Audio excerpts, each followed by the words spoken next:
Dakota Territory, 1888. The man was building a wall, not a door. That was the consensus in the small, wind-scoured settlement of Prairie Ridge. They watched him from a distance, this newcomer, Elias Thorne. They saw the impossible timbers he was dragging into place with his exhausted ox, the sheer, insolent scale of the thing he was raising. It was to be the north-facing door of his new barn, the side that took the full, uninterrupted fury of the prairie wind. And it was a monument to madness. Elias worked alone, his movements deliberate, his face unreadable. He was a former shipwright from Maine, a man whose hands were more familiar with the curve of a hull than the straight lines of a prairie homestead. While other men built their barn doors in a day from milled pine, Elias spent a month wrestling with massive beams of bur oak, salvaged from a distant wooded creek bed. The door he was constructing was not merely large, it was tectonic. It was 16 feet wide and 14 feet tall, and it was being built in 2 layers, a solid, immovable shield of interlocking wood. The whispers followed him to the trading post. They called it Thorne's Folly. Children would point, men of experience, men who had broken the sod and survived a dozen Dakota winters, would shake their heads. They saw a fool wasting precious time and timber on a project that defied all common sense. A door that size, they said, would catch the winter wind like a ship's sail and tear the entire barn from its foundations. It was not a door. It was a catastrophe waiting to happen. But Elias Thorne kept working, his hammer blows echoing a lonely rhythm against the vast, empty sky. He was not building for them. He was building against something they had learned to live with, but that he refused to accept. He was building against the wind. What did this quiet man, this outsider who smelled of salt and sawdust, understand about the prairie that decades of experience had failed to teach everyone else? To understand his folly, you must first understand the wind. It was not a weather event in that part of the world. It was a geological force. It was a constant, a permanent resident of the plains. It blew from the north with a malevolent, soul-crushing persistence from October until April. It was a thief that stole the heat from every log in the stove, a sculptor that carved the very faces of the settlers into grim, squinting masks. It was a presence that lived inside their homes, a fine, gritty dust on every surface, a constant, high-pitched keen in the eaves that frayed the nerves and drove women to despair. The wind was an architect of misery. It dictated the very shape of their lives. No one built tall. No one planted trees without a desperate and often futile hope they would survive. Every nail, every joint, every plank was placed with the wind in mind. Yet the wind always found a way. It was a relentless engineer of failure. The settlers of Prairie Ridge knew this intimately. They saw it in the splintered remains of last year's fences, buried in the dirt. They felt it in the drafts that snaked across their cabin floors, chilling their sleeping children. They heard it in the sudden, violent bang of a barn door ripped from its leather hinges in the middle of a January blizzard. Conventional wisdom offered a simple, d'abord flawed solution: build smaller, build lower, and accept the inevitable. Barn doors were the greatest point of failure. The common design was a pair of swinging doors, built of single-layer pine, held by iron hinges. They were practical for daily use. They were also tragically inadequate. In a moderate gale, they would shudder and groan. In a real storm, the wind would get under an edge, pry it back, and then, with a sound like a cannon shot, tear the entire door away, exposing the barn's interior and the precious livestock to the full, murderous blast of the cold. The aftermath was always the same: a desperate, freezing struggle to nail up blankets and planks against the gale, and the grim task of accounting for the dead animals in the morning. Elias Thorne had seen this. In his first winter, he had helped his neighbor, a man named Garvey, try to save his herd after just such a failure. He had felt the needle-sharp ice in the wind on his face, seen the terror in the eyes of the cattle as they huddled against the back wall, and watched a good man lose half his wealth in a single night.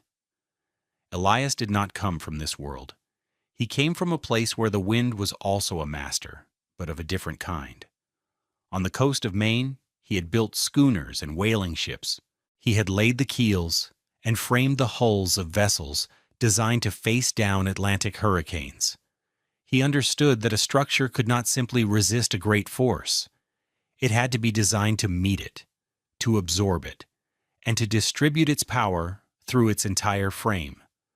A ship's hull did not just block the water, it became one with the pressure, its every curve and timber working in concert. These prairie builders, in their haste and desperation, were nailing up flat, weak walls against a force as powerful as any ocean wave. They were inviting it to break them. So Elias Thorne began his work. He was not just building a door, he was laying the keel of a land-bound ship. The project started not with wood, but with stone. He dug 2 enormous post holes, 4 feet deep, on either side of the barn opening. Into these he sank not wooden posts, but pillars of granite he had hauled for 10 miles, setting them in a mixture of crushed lime and sand. These stone anchors would hold the frame. The barn itself was built into the door, not the other way around. The main vertical timbers of the north wall were notched and bolted directly into these granite monoliths. The entire structure was being integrated into a single, cohesive system of resistance. Then came the wood. He used bur oak, a wood so dense and heavy it was nearly impossible to work. He had spent weeks felling the trees and seasoning the timber over slow fires, a process his neighbors mistook for idleness. He sawed the planks himself, not to the standard 1 inch, but to a full 3 inches thick. The door was a sandwich. The outer layer consisted of these vertical 3-inch planks fitted together with tongue and groove joints sealed with pine tar, like the deck of a ship. The inner layer was made of identical planks, but laid diagonally. Between these 2 layers, he built an internal truss, a crisscrossing web of 2x6 oak beams, mortised and pegged into the surrounding frame. The finished door was nearly 9 inches thick, a solid, laminated wall of wood and engineering. It was during this phase that Jedediah Croft paid his first visit. Croft was the closest thing Prairie Ridge had to an authority. He was the region's most respected builder, a man whose reputation was as solid as the foundation of the town church, which he himself had built. He was a good man, honest and hard-working, but he was also a creature of proven methods. He approached Elias not with malice, but with a genuine paternalistic concern. "Thorne," Croft began, his eyes scanning the absurd architecture of the half-finished door, "I feel it's my duty to tell you that you're making a grave error." Elias paused, wiping sweat from his brow with the back of a calloused hand. He nodded for Croft to continue. "A door is a door. It's meant to open and close. This is a fortress gate. The weight alone will be your undoing. No hinge made of man will hold it, and if it does, it will pull your entire north wall down around it." Croft pointed a thick finger at the massive structure. "And should a real winter gale hit this thing, it will not buckle. It will hold rigid, acting like a sail, and the wind will find the next weakest point. It will peel your roof off like the lid of a tin can. You are putting your family and your stock in more danger, not less." Elias looked at Croft, then back at his work. His reply was quiet, devoid of argument. "It is built to hold." Croft sighed, a sound of pure frustration. "But man, don't you see? It's too strong. It's too rigid. It fights the wind. Out here, you learn to bend. You give a little. A door is supposed to rattle. It lets you know the storm is there. This thing, it will be silent until the moment your whole world comes apart. Elias picked up his mallet. I'm counting on it to be silent. The conversation, or variations of it, was repeated throughout the community. At the trading post, the men took bets on which would happen first. The hinges would fail, or the entire barn would collapse. The name Thorn's Folly was no longer a whisper. It was a common noun, a piece of local folklore in the making. The mockery was relentless but quiet, a constant social pressure that would have broken a less resolute man. But Elias was not building to win their approval. He was building for his wife Sarah and his young son Samuel. He was building for the memory of Garvey's frozen cattle. He was building from a place of knowledge they simply did not possess. The final piece of the puzzle was the hardware. No standard barn hinge could support the door, which would weigh well over a ton. Elias built his own forge. For weeks, the settlement saw the strange orange glow from his lean-to as he worked late into the night. He forged 3 colossal hinges, not in the traditional strap style, but as massive pintle and gudgeon sets, the kind used to hang the rudder on a 3-masted schooner. The gudgeons, the socket-like brackets, were not screwed to the frame. They were attached with 1-inch thick iron bolts that went through the entire granite post and were anchored on the other side with heavy iron plates. The pintles, the huge pins welded to the door-side straps, were as thick as a man's wrist. This door would not be hung on the barn. It would be mounted to the very bedrock of the prairie. To open and close it, he devised a system of levers and counterweights. To lock it, he installed not 1 latch, but 4 enormous draw bolts made of solid steel, which slid from the door into deep, stone-lined sockets in the foundation and the overhead lintel beam. When closed, the door was not merely shut. It was integrated into the earth itself. The system was now complete. It was not just a door. It was a single, unified structure of defiance. The forces acting upon the outer planks were transferred through the internal truss system, spreading the load diagonally across the entire 18-foot span. This load was then channeled into the massive hinges, which were anchored not to the wooden barn frame, but to the granite pillars sunk deep in the ground. Croft was right about one thing. The door would not bend. It would not rattle. It was designed so that the incredible pressure of the wind would be borne by the entire northern face of the barn, and then harmlessly down into the unmoving earth. Elias had not built a wall. He had built an anchor for his family, on a vast, wind-swept sea of grass. The test came in January. It began not with a roar, but with a strange, unnerving silence. For 2 days, the ceaseless wind died completely. The sky turned a bruised, yellowish gray. The old-timers looked at the horizon with narrowed eyes. The barometer in the trading post dropped so low the needle touched the retaining pin. An unnatural stillness settled over Prairie Ridge, a silence so profound it felt louder than the wind had ever been. It was the deep breath before the scream. The storm, when it came, was a thing of legend. It was later called the Great White Hurricane of 1888. It did not arrive. It materialized. At noon, the sky was gray. At 1 o'clock, the world outside the windows had ceased to exist. It was replaced by a horizontal torrent of white, a screaming, solid wall of snow and ice, driven by winds that the most experienced plainsman had never imagined. The temperature plummeted from 20 degrees above zero to 20 below in a matter of hours, then 40 below. For the people of Prairie Ridge, the Gense Saum Firi in Voif, the world shrank to the size of their cabins. The first day was about survival. They stuffed rags into the cracks around doors and windows.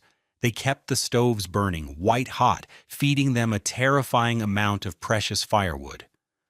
The sound was a physical assault, a continuous, deafening shriek that vibrated through the very logs of the walls. It was impossible to sleep, impossible to think. It was the sound of the world being unmade. By the second day, the failures began. Garvey, who had rebuilt his barn doors after the previous winter, was the first to lose them. A sudden explosive crack, louder than the storm itself, announced their demise. He and his sons spent a harrowing hour in the blinding blizzard, trying to nail splintered planks over the opening and nearly freezing to death for their efforts. They saved only a third of their animals. Word, or rather the lack of it, spread a pall of fear. No one could see their nearest neighbor's house only 50 yards away. Each family was an isolated island in a sea of roaring white. Jedediah Croft was in his home, a sturdy, well-built house he had constructed himself. He was a master craftsman, and his work was sound. But the storm was more than sound work could handle. He watched as the shingles on his roof began to peel away one by one, vanishing into the maelstrom. The fine, powdery snow, harder than sand, was being driven through microscopic cracks in the window frames, forming neat, sharp piles on the interior sills. But his main concern was his barn. It was his masterpiece, the best-built barn in the county. Its doors were cross-braced, hung on the finest hinges the trading post could supply. He listened to it dying. The groaning of the wood was constant, a chorus of tortured fibers. Every hour, a new sound joined the awful symphony, a high-pitched squeal from a straining hinge, a sharp crack from a supporting beam. He sat at his kitchen table, a mug of cold coffee in his hands, and felt his entire life's work, his entire system of belief being dismantled by the wind. He had built according to the rules, according to the accumulated wisdom of his trade. And it was not enough. His thoughts inevitably turned to Elias Thorne. He pictured the man's family, huddled behind that absurd, monstrous door. A grim, terrible guilt began to creep into his heart. He had mocked the man. He had encouraged others to mock him. He had stood by, wrapped in the certainty of his own expertise, while a fool built a death trap for his own family. He imagined the moment of failure, the catastrophic implosion as the wind finally tore that massive slab of wood from its moorings, bringing the entire barn down in a tangled wreck of timber and flesh. The silence from the Thorne homestead was, to Croft's mind, the silence of a tomb. On the morning of the third day, the wind shifted slightly, but its intensity did not wane. It was then that Croft heard it, a deep, resonant boom that shook his own house. He knew the sound. It was the sound of catastrophic structural failure. He rushed to his window and peered through a small patch he had scraped free of frost. The white was so thick he could barely see, but he thought he saw a change in the shape of his barn. A new, darker shadow. The north doors were gone. Not just broken, but completely gone, vanished into the storm.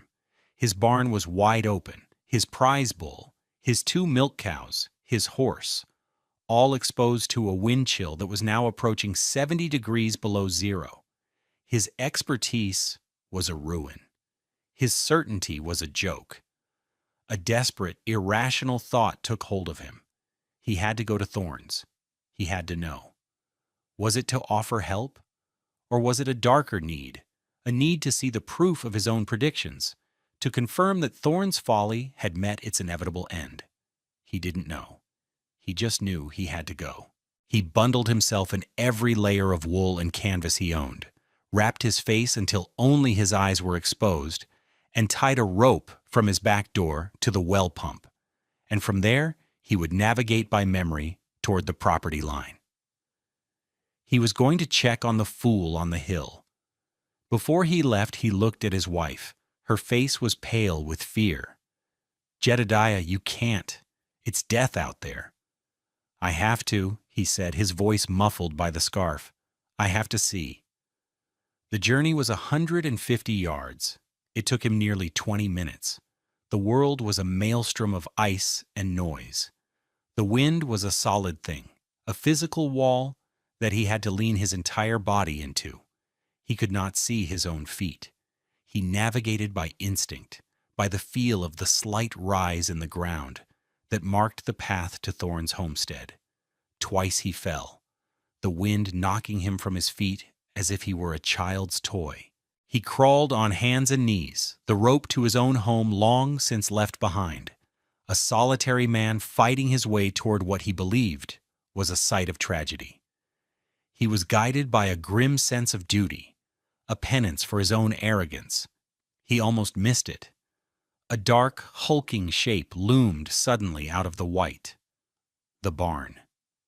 It was still standing. He stumbled toward it, his mind refusing to process what he was seeing. It was impossible. Nothing should be standing in this wind. He reached the east wall, the side sheltered from the main blast, and collapsed against it, gasping for breath, his lungs burning. He expected to hear the shriek of the wind through a shattered structure, the terrified cries of trapped animals. He heard nothing, only the deep, muffled roar of the storm on the other side of the walls. It was a low, bass rumble, not the high-pitched scream he had lived with for 3 days. The wall he was leaning against was not vibrating. It was still. It was solid. Fumbling with frozen fingers, he found his way along the wall to a smaller, man-sized door. It was a simple, sturdy door, but it was sheltered from the wind by the bulk of the barn itself. He expected it to be barred, or frozen shut. He pulled the simple wooden latch. It gave way easily. He pushed the door open and fell inside, out of the storm. And the world changed. The first thing that hit him was the warmth. Not heat, but the absence of that soul-stealing, penetrating cold. It was the still, quiet air of a cellar, thick with the smell of hay, animals, and humanity. The second thing was the sound. The deafening, insane roar of the blizzard was instantly reduced to a deep, resonant hum, like the sound inside a great cathedral during a thunderstorm. It was present, but it was outside. It had no power here. His eyes, blinded by the white of the storm, took a moment to adjust to the dim lantern light. And then he saw them. It was not just the Thorn family. It was the Garveys. It was the Martins from down the road. It was old Widow Hemlock. There were nearly 30 people in the barn. Their children were asleep in a makeshift pen filled with clean straw. Their most essential livestock, milk cows, a few pigs, chickens in their crates, were tethered along the back wall, calm and quiet. People sat on benches and blankets, talking in low, hushed voices. Sarah Thorne was handing a cup of what smelled like hot broth to one of the Garvey children. In the center of this impossible sanctuary stood Elias Thorne, talking quietly with another farmer. He looked up and saw Croft, a wild, snow-caked apparition in the doorway. He simply nodded, a calm, welcoming gesture. Croft stood there, swaying, unable to speak. His gaze went past the assembled community to the north wall, to the door. Thorne's Folly. It stood there, a silent, dark titan. There was no frost on its timbers, no sign of strain. He walked toward it, his boots heavy on the packed earth floor, his neighbors parting to let him pass.